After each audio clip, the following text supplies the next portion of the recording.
Hello friends, your resident theme park employee here, Coaster Monkey, and we're back in Shenaniganilandia here at Coaster Monkey Studios. And there's a lot going on in this episode. When I tell you there's so much happening, my head's gonna explode. So last episode, if you haven't saw it yet, that right there, that is Kanaloa. She is a B&M goddess of the wind, and we need to build out the plaza around her. Now, what's great about this plaza is that it's based off of, or like the energy behind it is off of King Ka's Golden Kingdom at Six Flags Great Adventure. So there's a lot of bamboo, there's a lot of touch points and chances for your guests to drive revenue. So revenue locations, right? But right now what we're going to do is we're going to build a bamboo play structure. Now this play structure is designed off of the same one that was in Golden Kingdom at Six Flags Great Adventure, and that was called Balin's Jungle Land, right? And it's fully bamboo. It's a multi-tiered play structure. It's got 3 slides. There is 3 different crossover points where they can climb on a bridge. They can climb through like a netted area. There's a little crow's nest on the inside where they can hide, which is super fun. But this is totally built out. So first things first, look at those stairs. Look at the stairs. Look at this. Watch what you do. Oh, did you see it? Did it do it? I did it already. I used the snap distance. That's it. So good. Oh my goodness. That is the best thing in the history of the world. Stair making, never a problem ever again. You watch what's gonna happen. Anyway, so as we're building this out, what I'm looking at is the entire structure being bamboo. And yes, the entire structure IRL, it was meant to look like bamboo. I don't remember if it was bamboo. In my gut, it was metal. Or like metal piping, but I may be completely wrong on that one. But anyway, so it's a multi-tiered structure, and my thought process is for this, kind of like Balin's Jungle Land, you know, while mom and dad are riding the roller coaster, there's something for the kids to do, and it's an overall thematic experience. And since this particular B&M Kanaloa is the park's largest ticket item, it'll be the most expensive, it'll be the biggest. What we decided was that this would be probably the ride with the longest line. And again, this is totally me pulling it on my rear end. It may or may not be true. But this is what we're going to say. So this is what us as designers were deciding when we were creating the area, that we needed a place for families to play in. So we've got this area, we've got a food location coming, and we've got an entire market coming as well for this area. So there's a lot to build out on. So what did you guys think of the last episode? Do you like Kanaloa? Is she like fantastic? I mean, Kanaloa, this B&M hyper, not so hyper, 190 feet. I mean, she was not the easiest to build, but it wasn't the hardest. The new coaster builder, I would say, is probably leaps and bounds from where it was.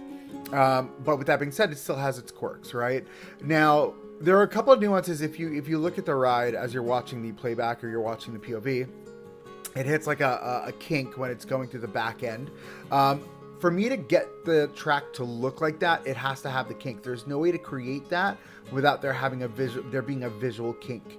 And we really want to hit that kind of like swooping helix that Hershey Park does on Candemonium, right? But back to the build here. Yeah, so we're using this pipe stuff. Don't pay attention to the arch-shaped slide in the background. The pipe work is really where it's at when you're building slides. These pipes are amazing. I will be using the pipes for slides moving forward, or like kiddie slides, or making like a kiddie section or whatever. I think they'd be perfect. Now I did cut out a lot of this section here. There's a ton of bamboo work here creating these fences, and I don't think it was necessary to show you all of that, because it's really just rinse and repeat, rinse and repeat, rinse and repeat. And I think at this point you understand how to make a fence out of bamboo, right? So, but yeah, so I think as the series progresses, I'm really trying to think outside of the box and kind of the direction we're going to take it, right? So I think what we'll do is we'll spend the next episode, or maybe even the next 2 episodes after this one, building out the entire front area and really developing, you know, what is that statement that we are creating when our guests are walking into the park and seeing this for the first time. And it really is this like Polynesian, look at that, that's one big pipe, by the way, but it's like this Polynesian like theming, but it's loosely themed, right? It's not meant to be themed. It is stylized. The park is stylized with very loose theming. The largest bits of theming really will come out of that main area that we created a couple of episodes ago with the Tiki Burrow. Now, there's going to be a lot of stylizing when we talk about this, right? So if you look at like the buildings, the way the buildings are kind of built out, if you look at the way the market is built out, you're going to see that as well. And this is where, I'll be very honest with you, the market is a little bit more themed than I would like. But when I look back at the Golden Kingdom and the Golden Kingdom's market from Six Flags Great Adventure, I mean, this is almost an exact replica of like the layout and the build. And this is how it was done. You know, and Great Adventure is not the most themed amusement park, right? It has its theming, but it's more stylized than themed, right? Because it's an amusement park. It's not a theme park. It's not Disney. It's not Mickey Mouse, right? So keeping that in mind, this is going to be probably a continuation of that most themed area. We wanted it to be that impactful, but we're going to be more stylized as we go through this. And yes, it's going to feel like a theme or like a thought of a theme, but it's not going to be a full theme that we're building out here. Now, as you see here, we got some of these resort sign pieces that I'm using them as inlays into the ground just to create a little bit more interest for the play structure. Now here we have a mini gelato stand. I was thinking, you know what, we needed something here to just drive some traffic in this direction. We weren't getting much traffic because obviously they can't play on that play structure. It's not like Planet Zoo, though that would be really cool if they were to create play structures for kids, but using the same mechanics that the monkeys do at Planet Zoo. That is something to think about. Frontier, I'm coining that. I'm taking that right there. That's me. I got that. Anyway, so here we are. We're building out, and there we are. Somebody's using it, a gelato stand. And this gelato stand is just simple, easy. It's resort themed with the bamboo, so you can throw it right in your resort, anywhere in your resort. And this is an easy plug and play for this like tiki resort Polynesian theme that we've got going on here. And yes, it's Gelato Bros. We're going to do Gelato Bros all over the place. And that's kind of the idea. These little pieces right here. So I love these. These are probably my go-to trim work at this point when it comes to smaller trim work that I need to get done. This is 100% my go-to. I love this. Are you kidding me? It looks just so clean. You can tuck it in so it looks just like a nice baseboard trim. Or like a beading trim or like wainscoting or something. Really clean, very, very clean. Excuse me. So as we continue to build this one out, my next jump is to the food stall, right? So obviously monetization. How much can we monetize? Every footstep in the park needs to have some sort of monetization or branding in your face. And that's what this next build is. These is your food stalls. This is what's going to be, this area is like tie-in piece, right? 2 food stalls, 1 drink stall, a bathroom. You can also find this on the workshop. You can also find the play structure and the little the little resort gelato stand. All of that's on the workshop as well for you. And let me know if you guys want the market on the workshop. I can put it up on the workshop. Just let me know.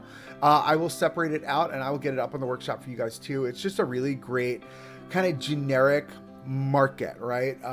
Now these are all this theming here is kind of based off of like an African theming, or at least IRL, but we can easily take that and make that Polynesian, right? With this roofing on it. This roofing has a Southeast Asian kind of vibe to it, as well as the stucco and torn brick or broken brick.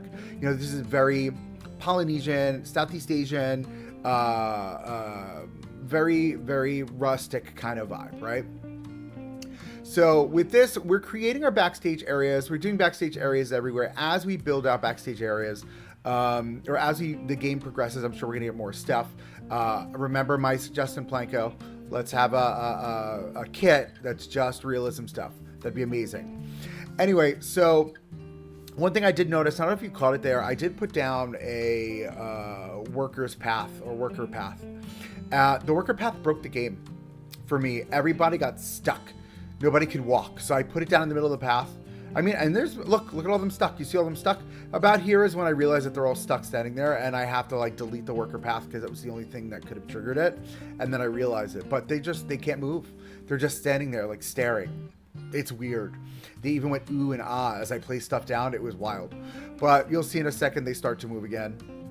Right about here, yeah, we had to close the park, clear everyone out, fix the path, and then get it going again. But here we are with the wood. And then again, one of the things I like to do with the wood when I'm doing trim work is I take the wood and I turn it 45 degrees diagonal so you get the corner piece and not the full width.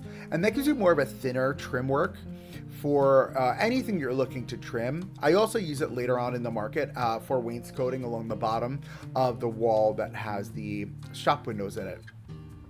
Here we are just throwing in some bathroom stalls. Again, super simple, super easy. I think about King Ka's bathroom stalls, and they're just quick, easy right there. One day I'm going to build out full bathrooms again. Right now, you know, I did the bathroom that I built in the water park, which is also the changing room.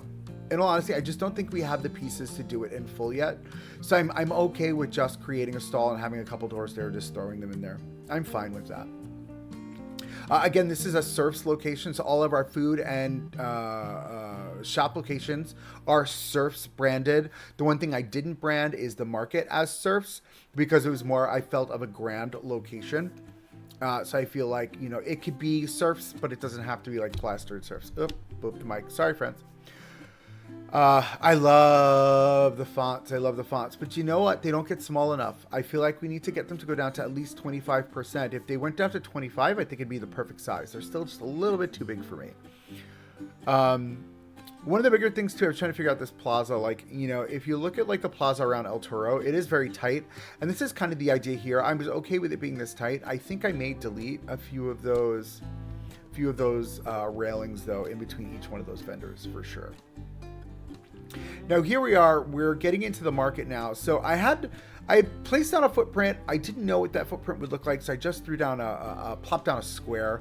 And I really like the way the footprint came out here. And this reminded me as I was building this, we need to put in a set of lockers in the first area of our water park. So I'm gonna do some maintenance work off camera, I think, over at the water park, just to like add some lockers in. I wanna get a setup for when we do move back over there, because I've got an idea right now planned out for a wave pool and a couple additional slides within that part of the park, which will be really fun. I don't know if I'm going to keep it all tiki though, and I think that's where I'm on the fence. I don't know if I should bring the same idea, have the main area of each of the park be this Polynesian or like tiki vibe, right? And then branch out to some of the other themes on both sides of the park. And then when we get back to the center of the park, we're back to tiki, or maybe we're on a deserted island, right? So maybe it comes back to like that resort vibe. So we're going to have to play with that idea. I think that could be fun. But it's almost like as your guests are going through and they're following the paths on the ground, they are on their own adventure, right? As they're traveling through these different stylized zones, right? And as they get back to the center and they find the lost the Lost Island in the center. See what we did there? The Lost Island in the middle. As we get to the Lost Island in the center, we find the treasure, which is this coaster, which is the newest coaster in the park. And we'll make that the final coaster of the park that we build. I think that'll be the final thing that we build that will culminate the entire series as we're playing it out. So here we are, we're getting to the market now. There's a lot of buildings put into this. This was a lot of layers to do this. There's a lot of detailing pieces, and I will swear by this until the cows come home. Trim your buildings.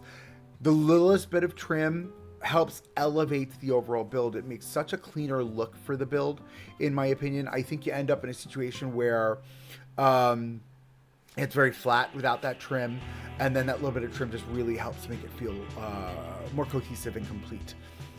So, and this build here, as we stretch it out, we have the main market. We've got lockers that we put in. There's an employee area in the back, very basic and simple. I didn't go cookie crazy.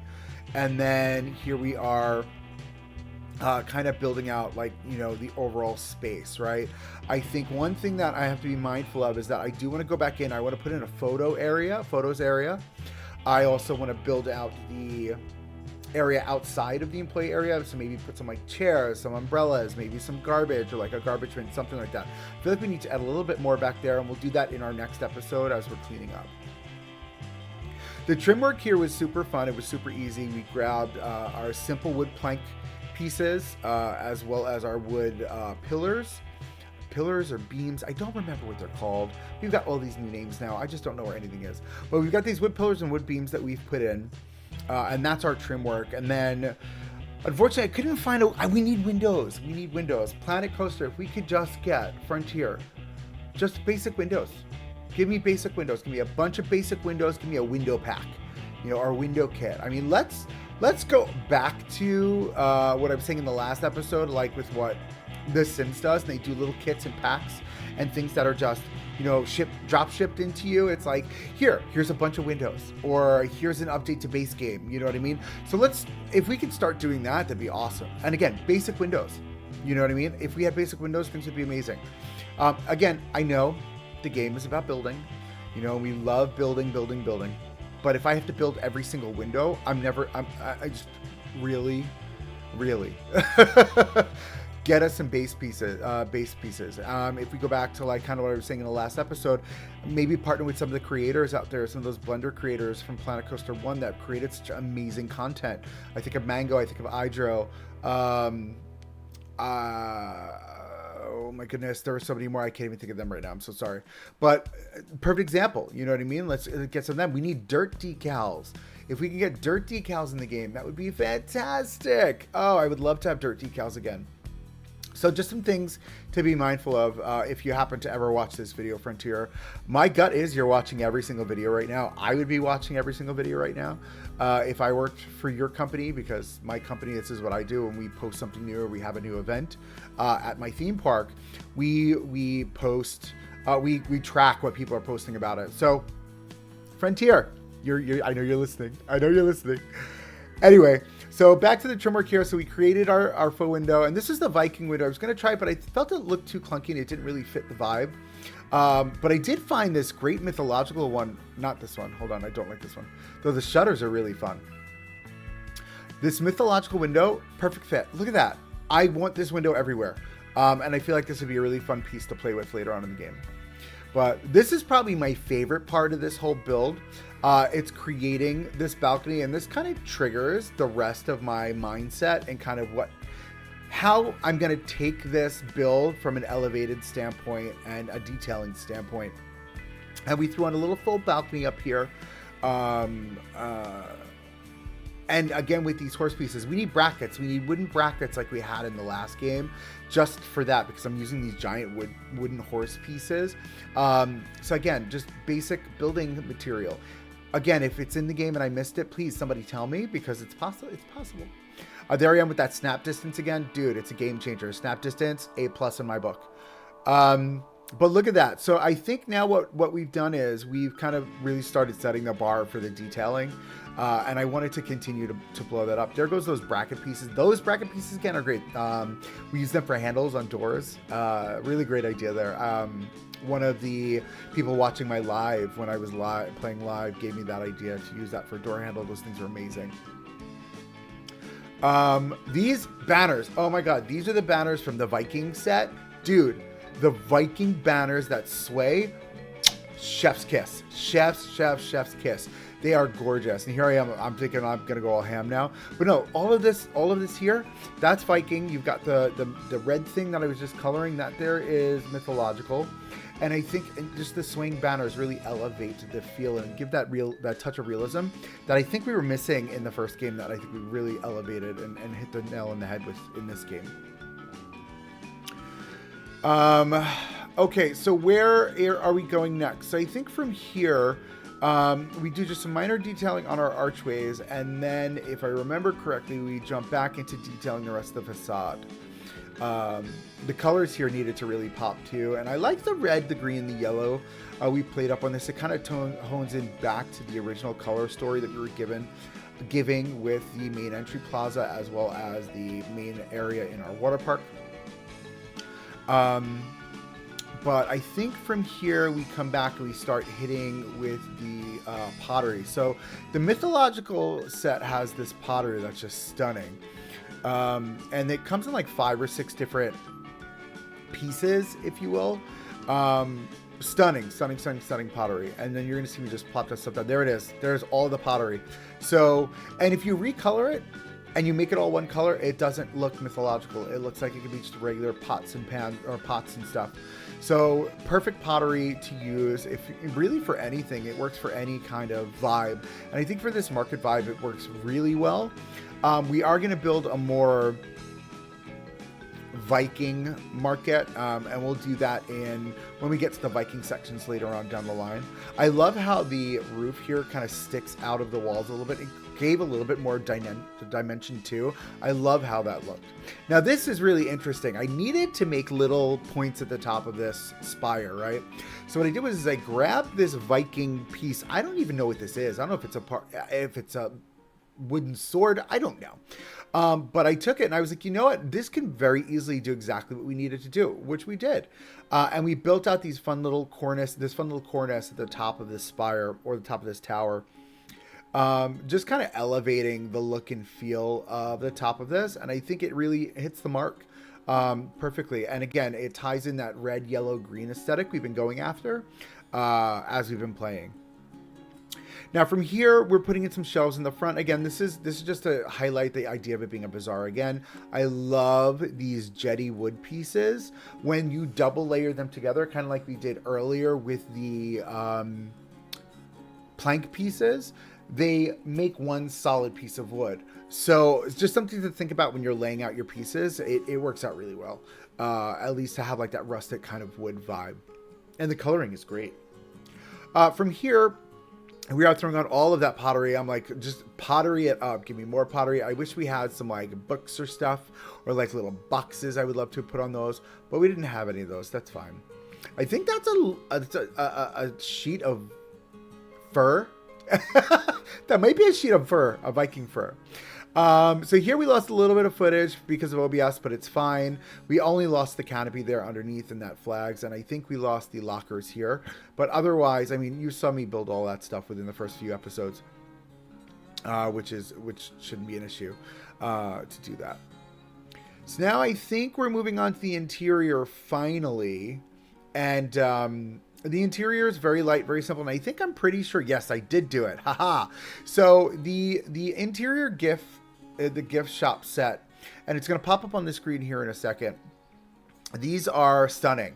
I've used this now for both of my gift shops, and I'm going to give a shout out to this creator. This creator did amazing stuff for this gift set. I mean, it's super simple. It looks like, you know, it's all the crap we have, you know, in the park, but it made it look like gift set stuff, right? So, but we were able to fill out the entire interior space. And the one challenge I have in the game right now is with lighting. I feel like there aren't enough lights. We need more lights, Planet Coaster Frontier people. We need more lights. We need more lights. We need more lights. We need more lights. Basic lights. Basic lights. We need more lights. Here we are throwing in our actual stalls, and then you're going to see we're going to lay out kind of what the shape is going to look like. We had a little trouble there with the pathing, so we had to move the stalls, which is fine. It's fine. It didn't go the way I wanted it to, but it's fine. So, but yeah, so here we are. I think the gift sets are coming in any second now. Ooh, this is the wainscoting trick, actually, I was telling you guys about. Look at this. So we take it, we turn it slightly, 45-degree angle, and it gives us really great wainscoting along any wall or any trim work that we want to put in. Maybe I'll color that a different color. I don't know. I'll come back and I'll look at that. And these are my go-to fences. I have them all over my theme park. So here's the set right here. It popped up on the screen. I missed it. Sorry, I was staring into space clearly. But this is the set. Thank you. I think it was swans. Oh my goodness, I'm so sorry. But yes, there you go. That's the plug. Definitely download this. This is an amazing set. Love this set, and I've used it now in two different parks.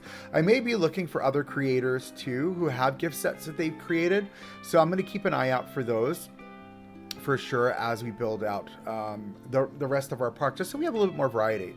Can I build them? Yes, but if somebody else has already done it, why would I do that? Here we are with my complaint about the lighting. These are really the only lights that illuminate. That's all. So you'll find these puck lights in the ceiling, and then I put them in the floor just to give us a little bit more of like a radiating effect of the lighting, because these do point just straight down. So as we get to the end of the video, we're going to hit you up with some glamour shots here, but I will say And we're going to do lighting throughout, the main areas so you can see what that looks like too. But I will say thank you so much for joining. Thanks for making it to the end of the video. I hate saying this every video, but like, comment, subscribe if you don't mind, if you like what we see here. It really does help the channel, and I appreciate you so much for joining. But until the next one, thanks for joining and keep on building. Have a good one.